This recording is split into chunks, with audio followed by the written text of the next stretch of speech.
2019 நாடாளுமன்ற தேர்தலில் நீங்கள் சொன்னது அது. 2021 தேர்தலில் 6 தொகுதியில் நாங்கள் தனிச்சிடத்தில் தான் நின்னோம். அதை பற்றி யாரும் பேச மாட்டாங்க. நம்பர் கம்மி.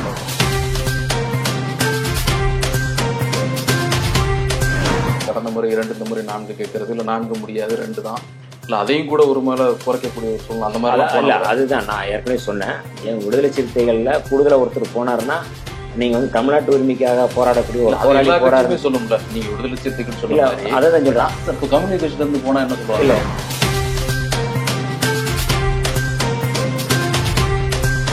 அதாவது பாஜக வளர்ந்துருக்கு அப்படின்னு சொல்றது அண்ணாமலையுடைய ஸ்டேட்மெண்ட் நீங்க சொல்றீங்க.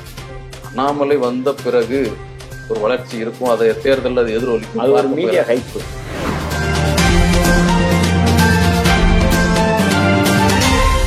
இந்த வீடியோவை உங்களுக்கு வழங்குபவர்கள் பேசஸ் பே, secure digital payments with multiple features and great success rate.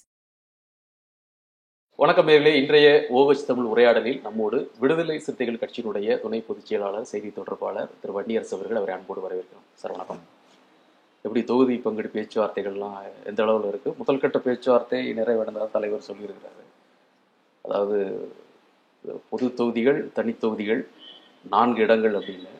அதில் உறுதியாக இருக்கிறீங்களா, இல்லை அடுத்த பேச்சுவார்த்தை வரும்போது இறங்கி வர மாதிரி வாய்ப்பு இருக்கு? இல்லை, அதாவது வந்து பேச்சுவார்த்தை முடிச்சுட்டு எங்கள் தலைவர் அவர்கள் வெளியில் வந்து ஊடகவியலாளர்களை சந்திக்கும் பொழுது அது அந்த அந்த உரையாடலே ஒரு தெளிந்த நீரோடை போல இருந்துச்சு. சரி, எங்களுக்கு இலக்கு அப்படிங்கிறது வந்து பாஜகவை வீழ்த்துவது, இடங்கள் முக்கியம் இல்லை. ஆனால் எங்களுடைய விருப்பத்தை நான் வந்து தெரிவிச்சிருக்கிறோம். எங்களுடைய வலிமைக்கேற்று நாங்கள் வந்து தொகுதியில் கேட்டிருக்கோம் அப்படின்னு சொல்லியிருக்கிறாரு.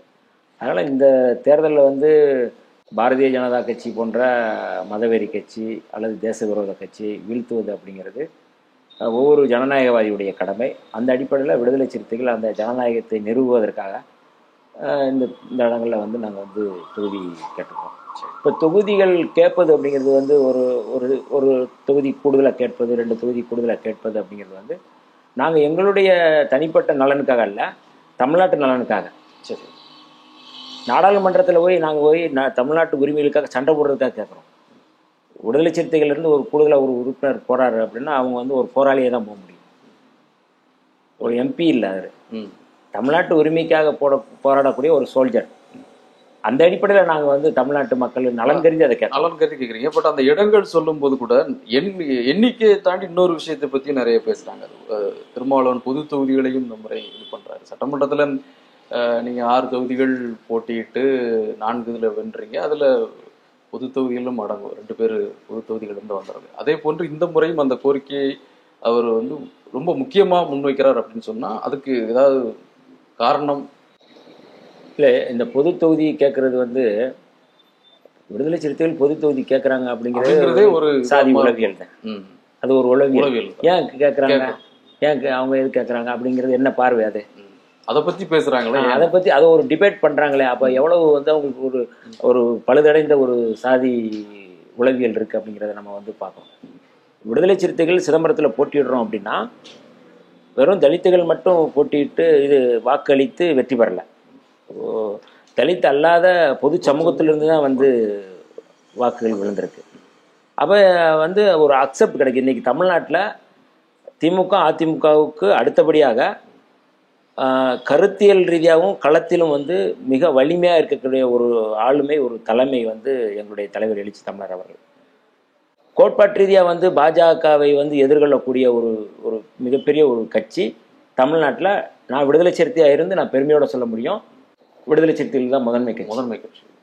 பாஜக நான் விடுதலை சிறுத்தையாக இருந்து நான் அதை சொல்கிறேன். நான் அதாவது பாஜகவை கோட்பாட்டு அடிப்படையில் நீங்கள் சொல்கிறது சமரசம் என்றீங்க. சமரசம் இல்லாமல் நாங்கள் எதிர்கொள்ளக்கூடிய ஒரு இயக்கமாக, பேரியக்கமாக சரி இருக்கிறோம். ஒரு ஒரு பொது சமூகத்தில் வந்து இன்றைக்கி வந்து ஒரு அக்செப்ட் கிடச்சிருக்கு. தலைவர் திருமாவளவன் அப்படின்னா அவர் வந்து சமரசம் இல்லாதவர், பாஜகவை எதிர்க்கக்கூடியவர், RSS எதிர்க்கக்கூடியவர், தந்தை பெரியார் புரட்சியாளர் அம்பேத்கர் அவர்களுடைய கொள்கைகளை நடைமுறைப்படுத்துவதில் தெளிவாக இருக்கக்கூடியவர்னு இருக்குது. அப்போ நாங்கள் என்ன நினைக்கிறோம், எங்களை போன்ற அடிமட்டத்தில் இருக்கிற தொண்டர்கள், தோழர்கள் என்ன நினைக்கிறோம்னா, எங்கள் தலைவரே பொது தொகுதியில் நின்று வெற்றி பெறுவதற்கான ஒரு அக்செப்டிங் இருக்குது, தமிழ்நாட்டில் இருக்குது. பொது தொகுதியிலேயே, தனி தொகுதியை விடுங்க, பொது தொகுதியிலே எங்களுடைய தலைவர் நின்றால் வெற்றி பெறுவார். அதுக்கான அக்செப்ட், அதுக்கான வந்து ஒத்திசைவு இங்கே இருக்குது. அதுக்கான ஒரு ஒரு மாற்றம் இருக்கு, ஒரு தளர்வு இருக்கு. ஸோ அந்த அப்படி ஒரு சூழல் இருக்கும் பொழுது அந்த வாய்ப்பை கூட்டணிக்கு தலைமை தாங்கக்கூடிய திமுக ஏற்படுத்தி தருகின்ற பொழுது அதை வெற்றி பெற முடியும். அதுல நீங்க வந்து ஒரு ஒரு பகுத்துண்டு பள்ளியூர் ஓம்புதல் தானே. நூலோர தொகுத்தவற்றில பெரும் தலை வந்து பகுத்துண்டு தான். அப்போ வந்து நீங்க கூட்டணி அப்படிங்கிறது வந்து கூட்டு அரசா கூட நம்ம வந்து அதை வந்து பேசலாம். சரி, ஒரு கூட்டணி அப்படிங்கிறதுக்கு எங்களுடைய வாக்கு அங்கே போகும், அங்கே இருக்கிற வாக்கு இங்கே போகும். இதுதான் ஒரு பரிமாற்றம். அந்த பரிமாற்றம் வந்து கட்டாயம் வந்து பொது தொகுதியில் நிற்கும் போது கட்டாயம் நடக்கும், நிகழும். அதுவும் போல் வந்து எங்களுடைய தலைவர் எழுச்சி தமிழர் போன்ற தலைவர் வந்து பொது தொகுதியில் நிற்கும் பொழுது அதை எதிர்பார்த்து கொண்டிருந்த ஒரு சமூகம் வந்து, நான் சொல்றது சமூகங்கிறது தமிழ் சமூகம், பொது சமூகம், அவங்க எல்லாமே வந்து இதில் வந்து கூடுதலாக வந்து அதை வந்து தூக்கி கொண்டாடுவாங்க அப்படிங்கிறது நாங்கள் நம்புகிறோம். நாங்கள் ஸோ இந்த விவாதம் வந்து நீங்கள் உள்ளுக்குள்ளே இன்னும் அந்த ஜாதிய தன்மை இருக்கிறதா அந்த கேள்வியை எழுப்புது, இது விவாதமாக மாறுது அப்படிங்கிறத ஒரு குற்றச்சாட்டாக நீங்கள் முன்வைக்கிறீங்க. பட் ஆனால் சின்னம் குறித்து அடுத்த கட்டமாக போகிறாங்க. தொகுதியை விடுத்து அடுத்து போகும்போது என்ன பண்ணால், எந்த சின்னத்தில் கடந்த முறை என்ன பண்ணாங்க, ஒரு தொகுதி திமுக உதயசூரியன் சின்னத்தில், இன்னொன்று திருமாவளவன் என்ற தொகுதி பானை சின்னத்தில், இன்னொன்று இந்த முறையும் கூட அந்த நெருக்கடி தரப்படக்கூடும் விடுதலை சிறுத்தைகளுக்கு. அப்போ என்ன பண்ண போகிறாங்க, நம்பர் ஒரு பக்கம் இருக்குது, நம்பருக்கு சரியாக வந்தால் அப்புறம் சின்னத்தில் பிரச்சனை வரும், இதை எப்படி சந்திக்க போகிறாங்க விடுதலை சிறுத்தைகள்னு அடுத்த கேள்வி வைக்கிறாங்க. 2019 நாடாளுமன்ற தேர்தலில் நீங்கள் சொன்னது அது. 2021 தேர்தலில் 6 தொகுதியிலும் நாங்கள் தனிச்சின்னத்தில் தான் நின்னோம். அதை பற்றி யாரும் பேச மாட்டாங்க. நம்பர் கம்மியில் அது நீங்கள் 234 தொகுதிங்கிறது 39 தொகுதிகளுக்குள்ள சின்னம் கிடைக்கிறதுக்கான வேறுபாடு இருக்குல்ல. மொத்தமே 39 தொகுதிகள் தான். நீங்கள் பாண்டிச்சேரி புதுச்சேரியை விடுங்க. ஸோ அந்த ஒரு நெருக்கடி வருது இல்லை? இல்லை, அதுதான் நான் எங்களுடைய விடுதலை சிறுத்தைகள்ங்கிறது ஒரு தனி கட்சி. அந்த தனி கட்சியினுடைய தனித்துவம் குறையாமல் நாங்கள் வந்து எங்களுடைய அங்கீகாரத்தை பெறதுக்கு நாங்கள் முயற்சி பண்ணுறோம். அப்போ அதனால தான் 6 தொகுதியிலே நாங்கள் வந்து தனி சின்னத்தில் நின்னோம். 6 தொகுதியிலே நாங்கள் வெற்றி பெற்றிருந்தோம்னா எங்களுக்கான அங்கீகாரம் கிடைச்சிருக்கோம். இந்த முறை வந்து அதுக்கான வாய்ப்பு இருக்குது. அப்போ 21லேயே நாங்கள் வந்து தனிச்சின்னத்தில் நின்றவங்க ஏன் 24ல் வந்து ஏன் வந்து நாங்கள் வந்து தனிச்சின்னத்தில் நிற்கக்கூடாது? அது வந்து ரொம்ப மிக முக்கியமானது. திமுக போன்ற கட்சி வந்து சுயமரியாதையை வந்து நிறுவுகிற கட்சி, சுயமரியாதையை வந்து பரப்புகின்ற கட்சி. இன்னொரு கட்சிக்கு சுயமரியாதைக்கு பங்கம் விளைவிக்காது. அதனால கட்டாயம் நாங்கள் வந்து தனிச்சின்னத்தில் தான் நிற்போம் சொல்லி நேற்று எங்களுடைய தலைவர் அறிவிச்சிருக்காங்க. சொல்கிறாரு. அவர்கிட்ட கேட்கும்போது இது போன்ற நெருக்கடினா தேர்தல் நேரத்தில் அதை நம்ம முடிவு பண்ணுவோம் அப்படிங்கிறதான் அவர் சொல்ல உறுதியாக சொன்ன மாதிரி தெரியல. நான் பார்த்த அளவில் இந்த மாதிரி இந்த கேள்வியை செய்தியாளர் கேட்கின்ற பொழுது அது எந்த சின்னம்ங்கிறப்போ தேர்தல் நேரத்தில் அதை சும்மா முடிவு செய்யப்பட மாட்டேங்குது. பட் திரு டிகேஎஸ் இளங்கோவன் சொல்கின்ற பொழுது அவர் ஒரு இதழில் பேசியிருக்கிறாரு இது சம்பந்தமான உரையாடலில். பொதுவாக உதயசூரியன் சின்னத்தில் நிற்கின்ற பொழுது அது வாக்குகளை அதிகமாக பெறுவதற்கான ஒரு வாய்ப்பை ஏற்படுத்தி தரும் நன்கு அறிமுகமான சின்னம், பல ஆண்டுகளாக மக்களில் பதிந்த சின்னம். இப்போ நமக்கு இலக்கு வந்து வெற்றி தான், பாஜகவை வீழ்த்துவது அப்படிங்கிறது ஒரு ஒற்றை இலக்கோட இந்த கூட்டணி செயல்பட்டு வருது.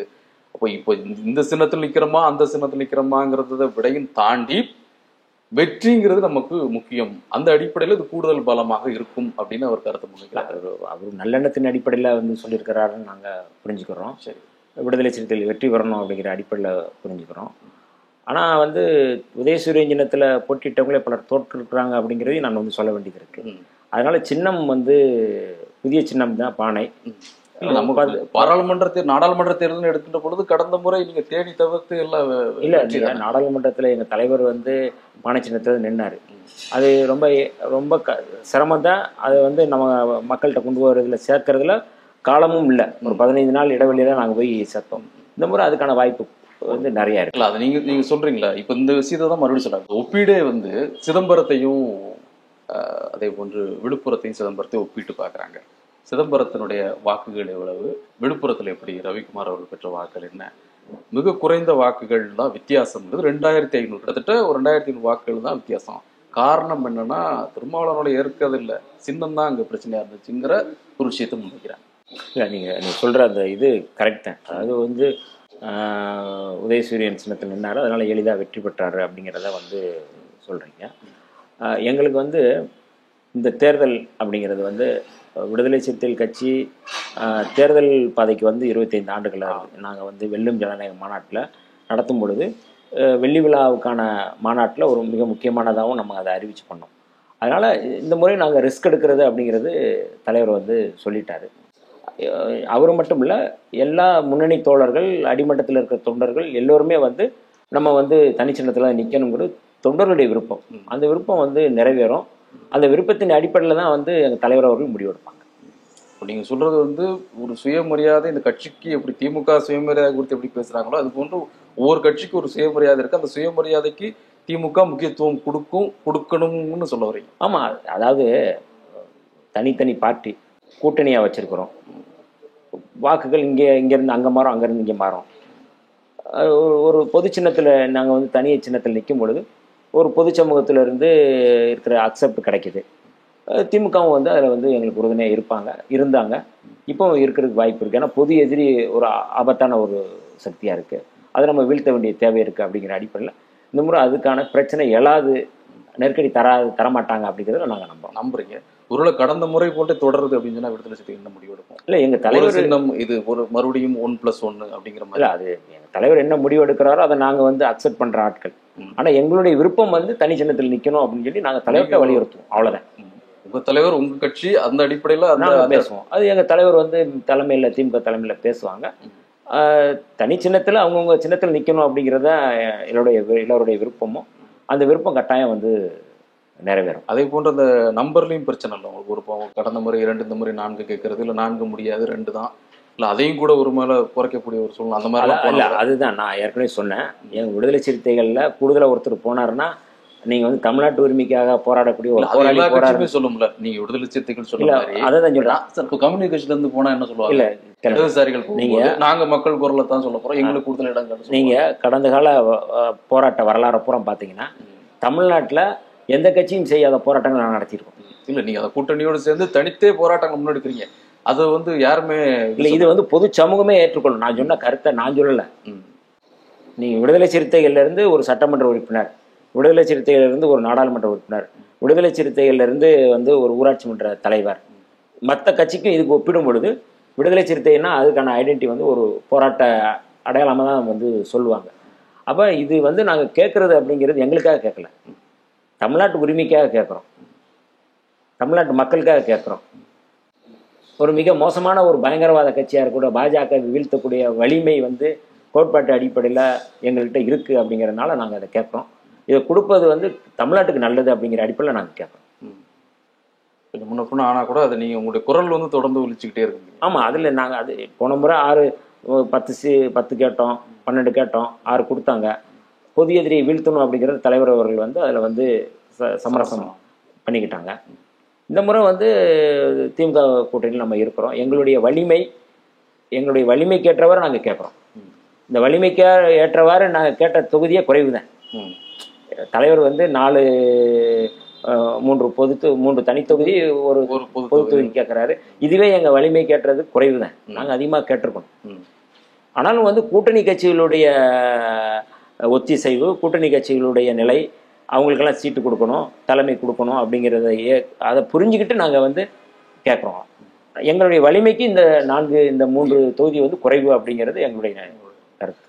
ஸோ நீங்கள் இந்த கூட்டணி அப்படிங்கிறது வந்து கடந்த காலத்தில், கடந்த தேர்தலிலிருந்து தொடர்ந்து சில அதாவது என்ன விமர்சனங்கள், அரசின் மீது நீங்கள் உங்களுக்கு ஏதாவது பிரச்சனை வந்தால் கூட எடுத்து சொல்கிறீங்க, அதை கோரிக்கைகள் முன்வைக்கிறீங்க, அதெல்லாம் வச்சாலும் கூட கூட்டணி அப்படிங்கிறது வந்து பர்ஃபெக்டாக இருக்குது. மற்ற மாநிலம் கூட ஒப்பிடும்போது தமிழ்நாட்டை பொறுத்தளவில் திமுக தலைமையிலான கூட்டணி, இப்போ இந்தியா கூட்டணின்னு சொன்னாலும் கூட திமுக தலைமையிலான தமிழ்நாட்டுக்குடி கூட்டணிங்கிறது வந்து ஒரு கட்டுக்கோப்பாக இருக்குது. வரக்கூடிய அந்த கருத்து கணிப்புகளும் கூட முழுவதுமாக அவர்கள் தான் வெல்வார்கள், தமிழ்நாட்டு மற்ற மேலே எப்படி இருந்தாலும் சரி இங்கே அப்படிதாங்கிறது சொல்கிறாங்க.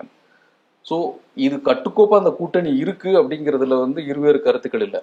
ஆனாலும் கூட இந்த தொகுதி பங்கீடு, இந்த பேச்சுவார்த்தை, இந்த சின்னம் பிரச்சனைகள், இதிலெல்லாம் ஏதேனும் பின்னால் நடக்கக்கூடும் அப்படிங்கிற மாதிரியான சில எதிர்பார்ப்புகள் எதிர்த்தரப்புக்கு இருக்குது. நேரடியாக சொன்னால் அதிமுக கூட இருக்குது. அந்த எதிர்பார்ப்பு இல்லை, பொதுவாக வந்து ஒரு இங்கேருந்து அங்கே வரக்கூடும், நாங்கள் ஒரு மெகா கூட்டணி அமைக்கிறோம் அப்படிலாம் கூட அவங்க பேசிட்டு இருக்கிறாங்க. இல்லை, விடுதலை சிறுத்தைகள் மிக தெளிவாக இருக்கிறோம். திராவிட முன்னேற்ற கழகத்தின் தலைமையில் தான் இந்த முறை வந்து தேர்தலை சந்திக்கணும்னு சொல்லி எங்களுடைய தலைவரை அறிவிச்சிட்டாங்க. எங்களிடம் ஊசலாட்டம் இல்லை அப்படின்னு சொல்லி சொல்லிட்டாரு. ஊசலாட்டம் இல்லைன்னா பாஜக போன்ற ஒரு மதவெறி கட்சி வந்து இந்திய அளவில் வரக்கூடாது அப்படிங்கிறது எங்களுடைய எதிர்பார்ப்பு. புரட்சியாளர் அம்பேத்கர் யாத்து கொடுத்த அரசியலமைப்பு சட்டத்தையே வந்து அவங்க வந்து தகர்க்க முனைகிறாங்க. அப்போ அதை வந்து நம்ம தடுக்க வேண்டிய பொறுப்பு ஒவ்வொரு அம்பேத்கருடைய பிள்ளைகளுக்கு இருக்குது அப்படிங்கிறதுல நாங்கள் தெளிவாக இருக்கிறோம். அதிமுகவும் பாஜகவும் ஏற்கனவே குடும்பம் நடத்திட்டாங்க. இப்போ சும்மா ஒரு மன முரண்பாட்டில் ஒரு டிவோர்ஸ் அப்படிங்கிற பேரில் வந்து பிரிஞ்சிருக்கிறாங்க. அவங்க வந்து ஒட்டுமில்லை உறவும் இல்லை அப்படிங்கிற இதெல்லாம் இல்லை. கடந்த அதிமுக மாநாட்டில் போட்ட தீர்மானங்களில் மிக முக்கியமான தீர்மானம் வந்து பாஜகவோட நாங்கள் வந்து கூட்டணி இல்லைன்னு சொல்லி அவங்க போட்டாங்க. அதில் சொல்லப்பட்டது வந்து அண்ணாமலை மீதான விமர்சனம், அண்ணாமலை மீதான முரண்பாட்டு அடிப்படையில் தான் பிரிஞ்சாங்களே ஒழிய கோட்பாட்டு அடிப்படையில் பிரியலை. எனக்கு கால் சரியாயிருச்சுன்னா ராமனுடைய கும்பாபிஷேகத்தை நான் போயிருப்பேன்னு சொன்னவர். இது வந்து அண்ணாவுடைய கொள்கை இல்லை. இது தில்லி சீர்திருத்த மசோதா வந்து ஆதரித்து வாக்களிச்சுட்டு அமித்ஷாவுக்காக வாக்களிச்சேன்னு சொன்னது வந்து அண்ணாவுடைய கொள்கை இல்லை. ஒரே நாடு ஒரே தேர்தல் வந்து அண்ணாவுடைய கொள்கை இல்லை. ஆனால் அது எல்லாமே அவங்க வந்து நடைமுறைப்படுத்துகிறாங்க, அதை பூரா அதை ஆதரிக்கிறாங்க. அப்போ எப்படி நீங்கள் வந்து பாஜகவை எதிர்ப்புன்னு சொல்லுவீங்க? ஒரு இடத்துல ஜெயிச்சா கூட அது பாஜகவுக்கான கேட்குது. இங்க சில அதிருப்திகள் ஏற்படக்கூடும் இல்லை அதை தான் சொல்றேன். அதனால அப்படிப்பட்ட பாஜகவினுடைய தொங்கு சதையா இருக்கக்கூடிய அதிமுக பக்கம் விடுதலை சிறுத்தைகள் ஒருவாக போக மாட்டோம் அப்படிங்கிறத நான் அதில் சொல்ல வந்தேன். மற்ற கட்சிகளுக்கு கேரண்டி கொடுக்க முடியாது. எங்களுடைய நிலைப்பாடு ஊசலாட்டம் இல்லை, தெளிவா இருக்கிறோம். அதுல வந்து சாதியவாத பாமக மதவாத பாஜகவோடு கூட்டணி இல்லைன்னு எங்க தலைவர் அறிவிச்சாரு. அந்த அறிவிப்புல நாங்க தெளிவா இருக்கோம். இந்த பேச்சு அடிபட்டு போச்சா? ஒருவேளை பாமக முயற்சி பண்ணிட்டு இருக்கிறாங்க, திமுக தரப்புல ஒரு விருப்பம் இருக்குது, இடம் இல்லை, வாய்ப்பு இல்லை, 39 தான் ரொம்ப நெருக்கடியா இருக்குது, இருந்தாலும் கூட சில முயற்சிகள் பின்பக்க வழியா நடந்துகிட்டு இருக்குது. அப்படி ஒரு நிலை வரும்போது விசிக என்ன பண்ணுவாங்க? ஒரு முறை சொல்லிட்டாங்க, அவங்க இருக்கிற இடத்துல நாங்க இருக்க மாட்டோம்னு சொல்றாங்க, ஆனால் நடக்குதுன்னு சொல்றாங்க. இல்ல, எங்களுக்கு முன்பக்கம் இருக்கிற முன்வாசல் மட்டும்தான் தெரியும், பின்வாசல் தெரியாது. அதனால வந்து அவங்க எந்த வாசல் வழியில மூவ் பண்றாங்கன்னு எங்களுக்கு தெரியாது. நாங்க மிக தெளிவா இருக்கிறோம், எங்களுடைய நிலைப்பாடு தெளிவா இருக்குது. அதனால எங்களுடைய நிலைப்பாடு சம்மந்தம் மட்டும்தான் நாங்க பேச முடியும். பாமக என்ன நிலைப்பாடு எடுக்கிறாங்க அப்படிங்கிறத பத்தி நாங்க வந்து கொஞ்சம் கூட வந்து கவலைப்படல. மக்களால் இன்னைக்கு புறக்கணிக்கப்பட்ட ஒரு கட்சியா வந்து சொந்த மக்களாலே புறக்கணிக்கப்படுற கட்சியா அது இருக்குது. நாங்கள் அந்த மக்களாலும் ஏற்றுக்கொள்ளக்கூடிய கட்சியாக விடுதலை சிறுத்தைகள் இருக்கிறோம். அதனால் வந்து அந்த பாமகவை வந்து நாங்கள் வந்து ஒரு பொருட்டாக நாங்கள் வந்து பார்க்கறது இல்லை அப்படிங்கிறது மட்டும்.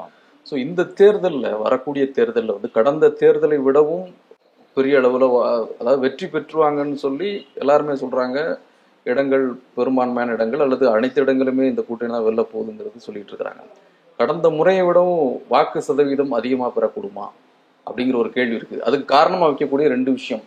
திமுக ஆட்சியின் மீது இப்போ சில அதிருப்திகள் இருக்குது, அது வந்து நம்ம மறுக்க முடியாது அப்படிங்கிற ஒரு பார்வை முன்வைக்கிறாங்க. 2வது வைக்கக்கூடியது பாஜக கடந்த முறையை விட தொடர்ந்து வளர்ந்து கொண்டே இருக்கிறாங்கிற ரெண்டு விஷயத்தையும் கோடிட்டு காமிச்சு, அதனால வெற்றி பெற்றாலும் கூட இவருடைய வாக்கு சதவீதம் பெரிய மெச்சத்தக்க வகையில் இருக்காதுங்கிற ஒரு பார்வை.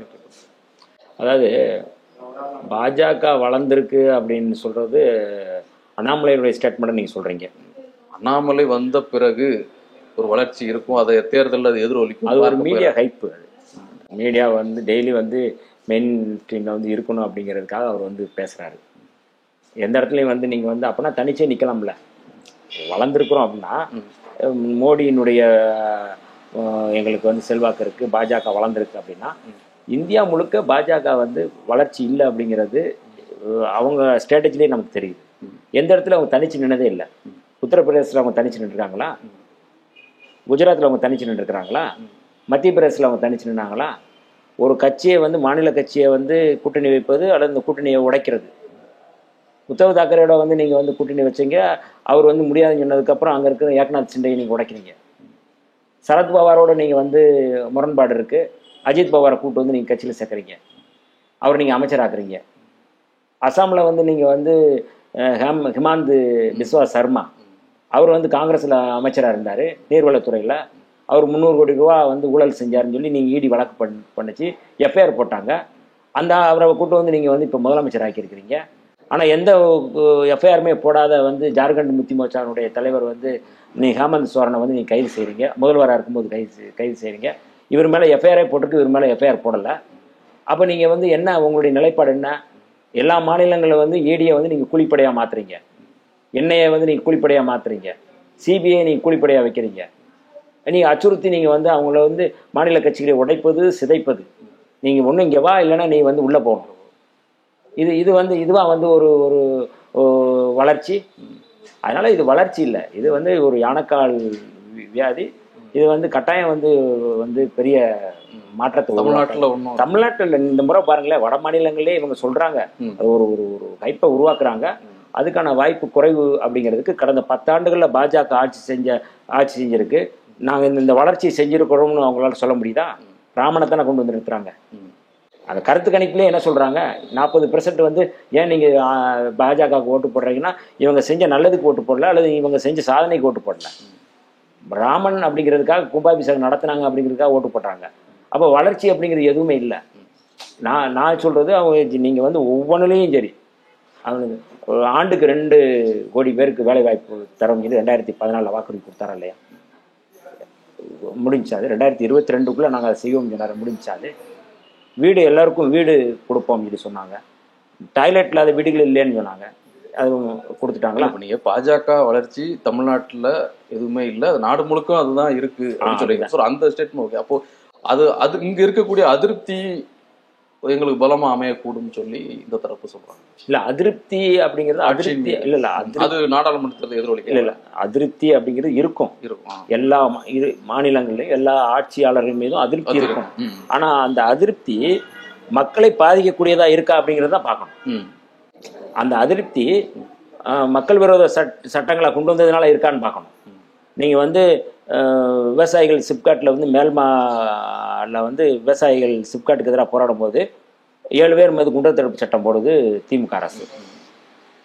ஆனால் விடுதலை சிறுத்தைகள் இடதுசாரிகள் அதுக்கு எதிர்ப்பு தெரிவித்த உடனே அந்த குண்டர் தடுப்பு சட்டத்தை மரியாதைக்குரிய முதல்வர் அவர்கள் ஸ்டாலின் அவர்கள் வாபஸ் வாங்குறாரு. அப்போ அந்த இடத்துல வந்து என்னவா மாறுது அப்படின்னா, ஒரு தலைவர் வந்து தவறு அப்படின்னு சொல்லும் போது தோழமை கட்சிகள் வந்து சுட்டி காட்டினா அதை திரும்ப பெறாங்கிறதுக்குல அது ரொம்ப முக்கியமானது இல்லை. அதனால அதிருப்தி வந்து செயற்கையை உருவாக்கப்படுவதாக நான் வந்து பார்க்குறேன். அது ஒன்றும் பெரிய இம்பாக்ட் இல்லை, அது கட்டாயம் வந்து பாருங்க, இந்த அதிருப்திங்கிறது வந்து நீங்கள் வந்து உருவாக்கப்பட்டதாக இருக்குது. அதிருப்திங்கிறது வந்து மக்கள்கிட்ட வந்து அப்படி இருக்கு அப்படின்னா வாக்குல வந்து பாதிப்பை உருவாக்கக்கூடிய அதிருப்தியாக இருக்காங்க. சரி, நிறைவா சில கருத்து கணிப்புகள் தொடர்ந்து வந்துகிட்டே இருக்கு. நேஷனல் லெவலில் சேனல்ஸு சில பத்திரிகைகள் தொடர்ந்து வந்து கொடுத்துக்கிட்டே இருக்கிறாங்க. வெவ்வேறு ஆங்கிளில் அவங்க இது பண்ணுறாங்க. எல்லாமே பார்த்தீங்கன்னா தமிழ்நாட்டில் வரும் சொன்னால் கூட நேஷனல் லெவலில் பார்க்கின்ற பொழுது 300+ அப்படின்னு சொல்லி மீண்டும் பாஜக அப்படிங்கிறது தான் பெரும்பாலான கருத்து கணிப்புகள் இதுவரைக்கும் வந்த கருத்து கணிப்புகள் வந்துகிட்டு இருக்கு. ஸோ இது விசிகாவுடைய பார்வை என்ன? இல்லை, அதாவது கருத்து கணிப்புகள் வந்து ஊடகங்கள் வந்து சுதந்திரமாக அதை வந்து எடுத்து அது பண்ணுறாங்களா, அல்லது வந்து இப்போவே வந்து அதுக்கான பாஜகவுக்கான வெற்றியை வந்து உருவாக்கக்கூடிய கருத்து கணிப்பாக கொண்டு வர்றாங்களா அப்படிங்கிறத நம்ம வந்து தமிழ்நாட்டில் வெல்லும் சொல்கிறாங்களா? அப்போ அதை மட்டும் நம்ம எப்படி இல்லை, நீங்கள் வட மாநிலங்களில் இருக்கிற ஊடகங்களுக்கும் தென் மாநிலங்களில் இருக்கிற ஊடகங்களுக்கும் டிஃப்ரெண்ட் இருக்கு. சரி, இன்னும் ரொம்ப கூடுதலாக நம்ம வந்து பார்க்கணும்னா ஊடகங்கள் எப்படி வந்து ஊடகங்களை வந்து எப்படி பாஜக கையாளுது அப்படிங்கிறத நம்ம வந்து பார்க்குறோம். மிக முக்கியமான ஜனநாயக தூண்களில் ஊடகங்கள் ரொம்ப முக்கியமானது. அவங்களுடைய கருத்து கணிப்பு அப்படிங்கிறது இந்த தேசத்தை பாதுகாப்பதாக இருக்கணும் அப்படிங்கிறது எங்களுடைய விருப்பம். அரசியலமைப்பு சட்டத்தை பாதுகாக்கக்கூடியதாக இருக்கணும் அப்படின்னு எங்களுடைய விருப்பம். இந்த கருத்து கணிப்புகள் இன்னைக்கு வந்து பாஜக வந்து 300 இடங்களை பிடிக்கும் அப்படின்னு சொல்லி அவங்க சொல்றது அப்படிங்கிறது இன்னும் போக போக வந்து அது குறைவதற்கான வாய்ப்பு கூட இருக்கும். ஸோ இப்போதைக்கு நிலைமை அது இருந்தாலும் கூட அது கட்டாயம் தேர்தல் நேரத்தில் கட்டாயம் வந்து குறையும். விவசாயிகள் போராட்டம் நடத்துறாங்க. இல்ல பிற காலம் ரொம்ப இல்ல, ஒரு மாசம் இதுதான் மார்ச் 10-15 தேதிகள்ல தேர்தல் இந்த விவசாயிகள் போராட்ட எதிர்ப்பு விளைவு உருவாக்காதான். ஓராண்டுகள் போராடினாங்க. வேளாண் திருத்த சட்டத்தில் திரும்ப பெற்றதாக வந்து கடந்த நவம்பர் 19ஆம் தேதி 2021ஆம் ஆண்டு வந்து வெளிப்படையாக வந்து மோடி அவர்கள் வந்து மன்னிப்பு கேட்டார். வேளாண் கடன்களை ரத்து செய்வோம்னாரு, குறைந்தபட்ச ஆதார விலை நிர்ணயிப்போம்னாரு. என்ன என்ன கொண்டு வந்துட்டாங்க, அதுக்காக போராட்டம் நடத்துகிறாங்க. இந்த விவசாயிகள் போராட்டம் இப்போ இருக்கிற போராட்டத்தை சேர்த்து அவங்க வந்து கருத்து கணிப்பில் கேட்டாங்க, எடுத்தாங்க. ஸோ களம் மாறும். கட்டாயம் வந்து அங்கங்க பெரிய எதிர்ப்புகளும் குழப்பங்களும் உருவாகும். எல்லா மாநிலங்களும் மாநில கட்சிகள் வலிமையா இருக்குது. மாநில கட்சிகள் தான் வந்து இன்னைக்கு மாநிலங்கள்ல வாக்குகள். நான் அதோட சேர்த்து கேட்கிறேன், இப்போ அந்த இந்தியா கூட்டணிக்குள்ள ஒரு ஒற்றுமை இல்லையே. இல்ல இது இந்த பலவீனம் தான். அதுதான் அந்த கருத்துக்களை நான் சொல்ல அந்த விஷயங்கள் தான் கணிப்புகள்ல பிரதிபலிக்குது. இல்ல இன்னும் அதாவது நீங்க சொல்றீங்க கூட்டணியில வந்து ஒற்றுமை இல்லை அப்படிங்கிறது சரி. நீங்க நான் சொல்லல, எல்லாருக்குமே தெரியல, அது சரி. போக போக போக அது வந்து வலிமையாகும் அப்படிங்கிறது எங்களுடைய நம்பிக்கை. நம்புறீங்க? ஆமா, சரியா வரும், நடக்கும் நினைக்கிறேன். நடக்கும் கட்டாயம். பாஜக வந்து இந்த முறை வந்து 200க்குள்ள நாங்க வந்து முடக்குவோம். நன்றி. இந்த வீடியோ உங்களுக்கு பிடிச்சிருந்தா லைக் பண்ணுங்க, ஷேர் பண்ணுங்க, கமெண்ட் பண்ணுங்க. மறக்காம OH சினிமா சேனலுக்கு சப்ஸ்கிரைப் பண்ணுங்க.